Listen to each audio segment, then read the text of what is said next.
Memang setiap orang tua menginginkan yang terbaik untuk anaknya, termasuk memberikan gizi yang seimbang. Namun seringkali orang tua banyak yang mempercayai informasi seputar gizi anak yang ternyata salah kaprah, Marvin. Betul sekali, dan untuk membahas asupan apa saja yang harus diberikan secara aman untuk anak, kita sudah bergabung bersama dengan kami secara virtual, Dr. Tan Shotyan, ahli nutrisi. Dr. Tan, halo.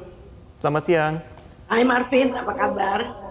Kabar baik juga bersama Marvin dan juga Gemma. Dr. Tan, oke, kita juga membuka juga saat ini untuk pemirsa semua yang ingin bergabung dan langsung bertanya dengan Dr. Tan juga di nomor telepon 021 583 9900, sekali di 021 583 9900 untuk Anda yang bergabung langsung untuk menanyakan juga perihal pertanyaan-pertanyaan yang masih menjadi ganjalan di masyarakat. Mitos-mitos begitu ya, mitos-mitos, betul. Oke, Dr. Tan, kita mungkin awali dari tanggapan mengenai video tadi itu yang sampai sekarang saya masih cukup speechless. Anak kecil diberikan kopi instan, dalihnya kan ada kopinya juga, ada susunya juga di dalam kopi instan.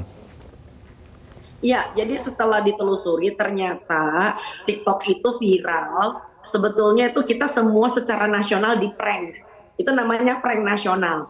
Karena dari Dinas Kementerian Perlindungan Perlindungan Anak ya, Pemberdayaan Perempuan KPPPA dan juga Dinas Kesehatan di Goa, setelah disamperin itu ibunya ngaku enggak kok, itu cuma diolesin aja di mulutnya, anaknya nggak benar-benar dikasih makan. Jadi ini adalah suatu hal yang sangat menyedihkan ya. Jadi ternyata ibunya itu single mother ya kan, orang tua tunggal, masih muda banget masih muda, dan dia nggak punya pekerjaan ya. Jadi kita nggak mau melakukan suatu penghakiman terhadap orang tua ini, tetapi saya ingin menggarisbawahi bahwa ternyata kalau yang model-model konten kayak begini ditanggepin, lalu kemudian akhirnya menjadi suatu prank nasional ya, ini akan bermunculan sering-sering lagi nih kayak begini. Nanti gak lama lagi ada anak misalnya diancam mau dijual ginjalnya ya kan bombastis banget, viral lagi, lalu masyarakat marah lagi, presiden turun campur lagi, menteri-menteri ikut bicara. Aduh pusing ya. Jadi ini adalah suatu gambaran ya, gambaran bahwa Indonesia ini memang sangat krisis literasi. Terutama kalau kita melihat bahwa ada orang tua yang belum siap jadi orang tua. Kita juga nggak tahu kenapa dia akhirnya berpikir ya jalan pendek ya, jalan pintas ya. Pokoknya saya nggak punya uang, saya bikin aja konten viral karena kelihatannya enak gitu. Jadi YouTuber, jadi TikToker, duitnya masuk banyak. Jadi kalau menurut saya ini adalah suatu cara berpikir pendek yang kita kita bakal bisa alami banyak sekali kalau Indonesia banyak sekali populasi yang memang cara berpikirnya pendek. Dan asal Anda mau tahu Marvin, bahwa generasi kita kalau memang, maaf ya saya nggak ngomong tentang ibu itu, tetapi saya ingin memberikan gambaran cara berpikir kalau misalnya generasi yang akan datang itu inteligensianya tidak cukup, tidak bisa melakukan abstraksi tentang masa depan, tidak sekolah cukup, maka ini yang terjadi akan berulang terus. Kita mengatakannya sebagai suatu degenerasi, generasi yang stunting. Itu ngerinya bukan main, Mas. Terima kasih. Ini kan juga diklaim bahwa kopi susu itu ada susunya. Ada juga yang mengatakan bahwa susu kental manis ini setara dengan susu formula dan diberikan kepada anak. Sebenarnya bagus nggak susu kental manis ini untuk dikonsumsi setiap hari oleh anak-anak? Saya jadi tarik napas dulu nih ya. Oke, sebetulnya konsumsi anak dari lahir sampai dengan usia 6 bulan itu hanya cuma ASI. Namanya disebut sebagai ASI eksklusif. Dari penuturan ibu itu yang sempat saya dengar, dia sudah berhenti menyusui sejak usia 4 bulan. Nah ini sering terjadi di semua lini di Indonesia. Pertanyaannya kenapa 4 bulan dia berhenti menyusui? Ada kemungkinan berat badan bayinya seret, yaitu karena perlekatannya, karena manajemen laktasinya tidak benar. Jadi sekali lagi, ini adalah suatu informasi yang mengatakan bahwa untuk bisa menyusui dengan sukses, seorang perempuan itu harus belajar. Ya, lalu kemudian ada lagi di sebelah sana mengatakan kalau gitu sambung aja sama Sufor, sambung aja dengan segala macam susu. Jadi ini terlalu berbahaya sekali ya kalau kemudian kita rekam informasi seperti itu.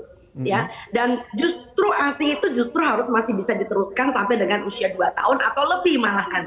Yang dibutuhkan pada anak usia 6 bulan ketika ASI eksklusifnya selesai, maka dia harus mendapatkan yang namanya makanan pendamping ASI, dan yang pastinya bukan produk-produk sasetan. Makanya kenapa Pak Jokowi itu sempat marah ya. Bahkan yang di Posyandu dia kata, udah berhenti bagi-bagi susu dengan bagi-bagi apa itu makanan kemasan, bubur-bubur kemasan. Aku setuju banget, karena akhirnya orang tua kita itu akan terbentur dengan kasta. Sekarang bayangin susu itu adalah suatu produk anak dan bayi yang rentan sekali manipulasi kasta. Jadi kalau yang kastanya rendah, ya dikasih yang rendahan. Jadi bahkan ada ibu yang mengatakan, ya yang penting kan susu, tampangnya susu. Mau susu kental manis kayak susu encer kayak mau formula yang murahan kayak. Bahkan ini bayi mentret ya disebutnya ya kan. Nah kalau mentret artinya apa? Anak Indonesia memang rentan dengan yang namanya intoleransi laktosa. Ya bahkan bayi-bayi yang diberi susu formula aja itu kerap kali harus gonta-ganti kan dicari yang memang cocok untuk bayi tersebut. Sesuai, jadi ini adalah suatu gambaran yang sangat mengenaskan sekali bahwa pendidikan untuk membuat seorang anak bisa tumbuh secara optimal itu belum merata di tanah air kita atau sudah merata, tetapi informasinya simpang siur. Baik. Dokter Tan, kalau dibilang begini, pada waktu kami menyisir komentar-komentar dari para netizen begitu, terutama dalam postingan yang tadi itu ya, yang prank tadi itu memang ternyata banyak sekali yang kemudian banyak yang curhat mengatakan bahwa iya kami juga sering, pokoknya banyak sekali lah yang forum-forum itu mengatakan banyak yang anak itu sudah terlanjur diberikan makanan yang instan, akhirnya mereka itu menolak makan yang biasa diberikan, yang penuh dengan nutrisi, nasi, karena bosan, tengah makan, tengah jalan baru dikit, oh kamu saya udah bosan, inginnya yang lain lagi.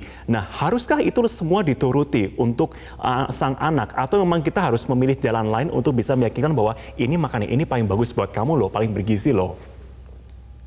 Ya, jadi dalam bicara tentang PMBA ya, pemberian makan bayi dan anak, itu tidak cukup kalau kita cuma tahu teori tentang apa yang mesti diberi. Nggak cukup. Tetapi juga tentang bagaimana yang diberi ini caranya seperti apa. Nah, contoh seperti misalnya bayi umur 7 bulan udah mulai menolak dengan makanan-makanan yang sebetulnya sehat. Pertama harus kita lihat, bicara tentang tekstur. Ya, kalau anaknya belum tumbuh gigi dan belum terlatih secara stimulasi oromotornya, jelas anak ini nggak bisa ngunyah. Jadi ujung-ujungnya, orang tuanya berpikir, ini kayaknya ini bubur bikinan gue nggak enak. Padahal bukan nggak enak, karena teksturnya salah. Sedangkan produk industri, mereka pinter banget memainkan tekstur. Ya, Anda bisa lihat bahwa bubur itu bisa halus sekali. Bahkan kerupuk-kerupuk biskuit bayi itu lumer di lidah. Tapi pertanyaannya, apakah itu makanan alamiah, bahan pangan utuh yang cocok untuk bayi? Tidak. Makanya oleh Bapak Presiden udah pinter banget tuh Pak Presiden kita ya. Beliau mengenal istilah produk ultra proses. Nah, sekali lagi bicara tentang memberikan makan bayi dan anak, kita membutuhkan ilmu keterampilan yang kita sebut ya, tadi istilahnya parenting.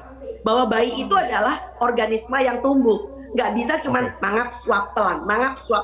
Ada masa ketika dia tumbuh gigi, lalu kemudian dia menolak makanan-makanan tertentu yang menurutnya dia memang ini agak mengganggu karena giginya sedang tumbuh misalnya. Dan yang kedua lebih penting lagi, dia adalah organisme hidup. Artinya ada kemungkinan anak ini anemia misalnya. Nah, anak-anak anemia ini banyak sekali di Indonesia karena ibu-ibu hamil juga banyak yang anemia. Jadi akhirnya anak ini menderita anemia sejak dia lahir, atau dia menderita anemia karena makanan pendamping ASI-nya tidak cukup zat besi, akhirnya memberikan dampak nafsu makannya buruk ya.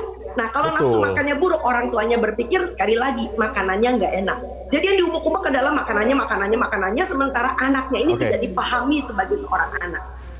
Sip, sudah kami catat poin-poinnya, Dr. Tan. Terima kasih sekali untuk masukan yang bisa dicatat oleh para orang tua semua agar lebih taktis dan cerdas juga dalam memberi asupan nutrisi untuk anaknya ya. Kalau banyak-banyak riset ya, intinya untuk menjadi orang tua ya, Martin ya. Jangan malas pokoknya.